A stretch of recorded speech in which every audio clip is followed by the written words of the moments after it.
你好，我是 Yuri。知名女作家张爱玲曾经说过，通往女人灵魂的通道是女人的下面。OK， 不要问我为什么这么讲，因为会黄标。OK， 这也意味着男人想要走入女人的心，那么首先要能够进入女生的下面。当然我知道这样讲很不政治正确了，但是其实这也是我交往过26个女友，然后指导过600多名来自世界各地的学员后得到一个很真实的一个结论。所以重点其实就是女生她会不会爱上你，其实就是取决于她想不想要跟你发生关系。当然我知道可能作为一个男人你很难去理解这一个观点，这一个论点。不过当然其实也不能怪你，原因是因为在大自然的角度来讲，我们男人在发生关系之后可以说是没有任何的成本跟风险的。但是女生就不一样了，女生在发生关系过后她必须要去承担怀胎10月的风险，还有那些危险。所以女生这在于对跟自己发生关系的对象的选择上其实是非常的小心的。所以其实这也侧面的表达就是，当她愿意跟你发生关系的时候，代表其实她打从心底其实就是认定你对她来说是那一个有价值，能够带领她，能够照顾她，能够让她自己把自己托付给你的那一个男人。不过当然这里要讲滥交的女生除外。所以相反的，如果她不愿意那就代表就是其实她内心没有办法认同你。就算就是她跟你在一起的话，也有可能就是她只是抱着那种骑驴找马的那种心态。真的，如果不相信的话，你可以听听等一下我要告诉你的经历。然后在影片的最后我也会告诉你能够让女生愿意把自己交给你的3大改变。我还记得13年前我在一个朋友的婚礼上认识了这个女生，就叫她 Alice， 好不好 ？OK， 当时她穿着一个白色的连身裙，然后她的样子长得有点像那个章子怡。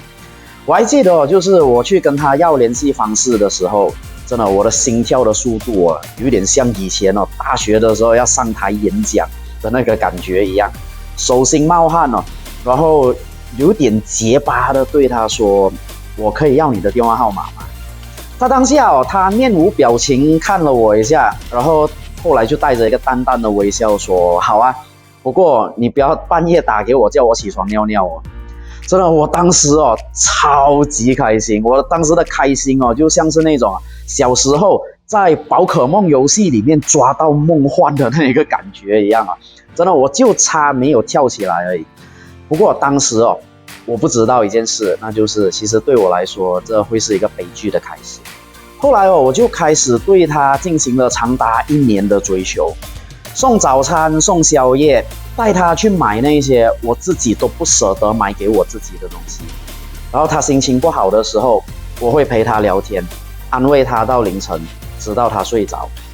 然后我告白了12次那么多，可是每一次他都说，可是我对你还没有感觉，可能还需要更多的相处吧。就这样我继续重复了我的舔狗式追求法，直到第13次的告白，他答应了。然后我很高兴，我以为我觉得我的努力终于得到回报了。但是其实原来高兴的只有我而已。因为我们虽然在一起了，但是他只允许我跟他牵手，连拥抱都不行。真的，当时我就像那种就是看着考卷的放牛班学生，我根本不知道这是什么情况，我也根本不知道要怎么改善这一个情况。所以我的做法是我更加努力的对他更好。每个星期我都会带他去吃日本餐，然后接送他上下班。还有就是我会送他去他自己的生日会，即使他没有邀请我。但是后来我发现这一切其实都是我的一厢情愿而已。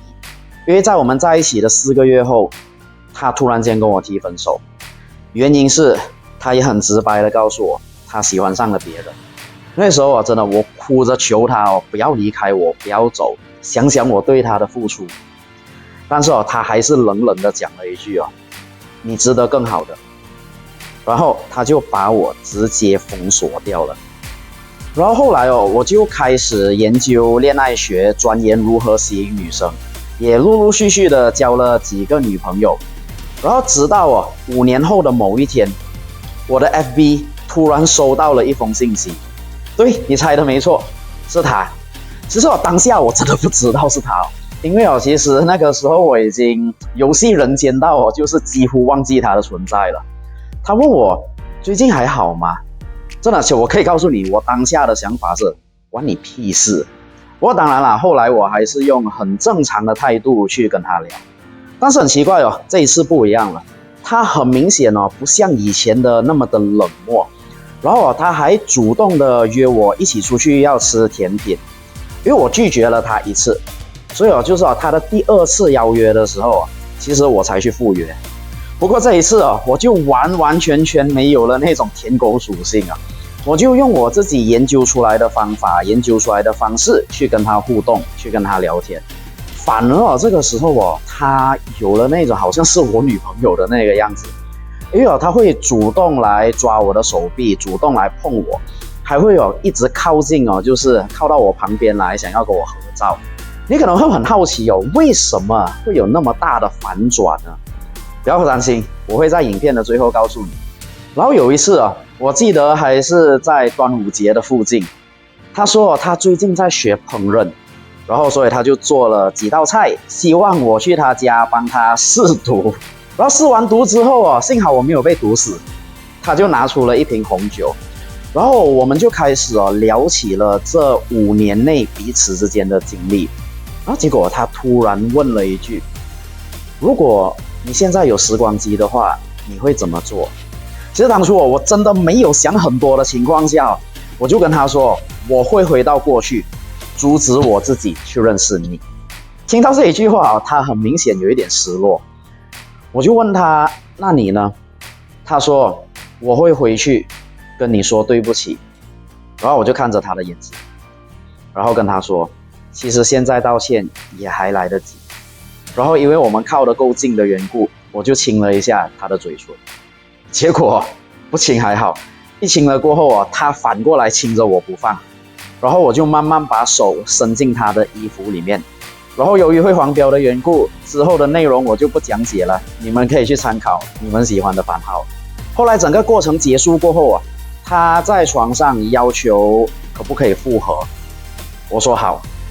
然后我们就成为了真正的情侣。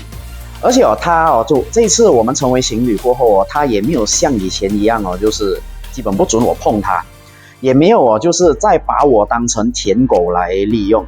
我有问过他为什么对待我的态度前后会差那么多呢？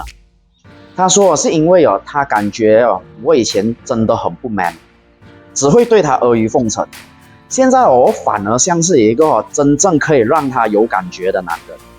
所以各位兄弟其实只要我们改变我们的做法还有想法，其实就能让女生从对我们很无感到愿意把她自己交付给我们。当然可能你会认为就是可是应该要先有爱才有性才对啊。其实这样的想法是因为社会长期灌输我们爱情是伟大的，而性是肮脏的。所以我们就必须要用爱的伟大去掩盖性的所谓肮脏。但是其实这个想法它是非常的错误的，因为其实性本身也是一种表达爱的方式。就好像我一开始所讲的，女生她会跟你发生关系，是因为她觉得她能够把自己交给你。所以其实爱和性它并不是一个对立的关系，而是一个共存的关系。所以如果你要让女生爱上你的话，那么你就必须听好，是必须要让女生有想要跟你发生关系的那种感觉。所以接下来我会告诉你就是你要如何让女生有这个感觉的3大改变。首先第一个改变就是你要改变你的外观。其实Alice 她会再次回来找我，很大的原因因为我不再是以前那一个觉得外表不重要的那一个宅男。因为后来我学会了穿搭，我学会了打扮还有保养。因为其实很正常，人类对美好的事物本来就会有天然的好感。比如你今天看到2个蛋糕，一个它的外形非常的漂亮，而另外一个它的外形则普普通通。你一定会下意识的认为那个漂亮的应该会比较好吃，对吗？而且其实注重外观的人也会给别人一种非常值得尊重的一个感觉。第二个改变就是改变说话方式。你看我从以前一直去揣测对方喜欢听什么话题可以让女生高兴变成就是我后来我想说什么就说什么，我会去分享我觉得我跟对方都会感觉有趣的那些事情，然后我也会多聆听女生所说的话，从女生所说的话里面我抓到那些要点做出回应。所以后来就是 Alice 她才会觉得就是跟以前相比，我变得比较更加的有趣，然后比以前也更加的懂她。第三个改变就是我改变了我对女生的态度，我不再是那个把女生当成一个要过五关斩六将才能得到的那一个奖品，所以很自然的我不会再去讨好她，我也不会再去把她放在重要到无可替代的位置，然后我也不会再对她阿谀奉承。就你会发觉很奇怪一件事情，当你这样子做了过后，女生她反而会觉得你是一个很有主见很有个人魅力的男人。所以要成功脱单，这就是你要做的3大改变。如果你想要得到更多能够让女生倒追你的方法，请点击资讯栏里面的 URL， 我们会立刻发给你。